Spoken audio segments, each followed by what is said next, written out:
நேத்து ஈவினிங் இங்க கேரளாவுல சரியான மழை பெஞ்சுது. அதுக்கப்புறம் வெளியில அடுப்பு பத்த வைக்கலாமா வேணாமான்னு யோசிச்சுட்டு இருந்தேன். அதுக்கப்புறம் வெளியிலேயே பத்த வச்சுட்டேன்.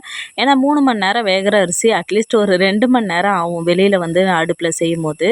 இன்னைக்கு காலையில டிஃபனுக்கு கேரளாவுல செய்ற ஓட்ட வடை தான் வந்து செஞ்சிருந்தேன். நைட்டே வந்து பார்த்தீங்கன்னா, பச்சரிசிய ஊற வச்சுட்டேன். அதுக்கப்புறம் காலையில கொஞ்சமா சோறு, தேங்காய், அப்புறம் தண்ணி ஊத்தி நல்லா வந்து பேஸ்ட்டா அரைச்சு எடுத்துக்கணும். தேவையான அளவு உப்பு சேர்த்துட்டு, அதுக்கப்புறம் நம்ம வந்து இது ஓட்ட வடை சுடுறதுக்குன்னே ஒரு சட்டி இருக்கும்.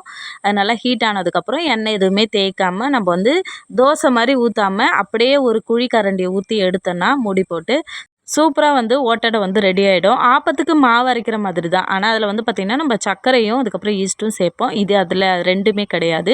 அதே மாரி காலையில அரைக்கிற மாரி இருக்கும். அது இதுக்கு தொட்டுக்கிறதுக்கு வந்து நான் முட்டை கறி தான் வந்து செஞ்சிருந்தேன். டேஸ்ட்டு ரொம்பவே சூப்பரா இருக்கும். கூடவே மதியம் மோர் குழம்பும், அதுக்கப்புறம் கோஸ் பொரியலும் வந்து சோறுக்கு செஞ்சு முடிச்சுட்டேன். அவ்வளோதான். இந்த வீடியோ பிடிச்சிருந்தா லைக் பண்ணுங்க, சப்ஸ்கிரைப் பண்ணுங்க. வீடியோ பார்த்ததுக்கு நன்றி.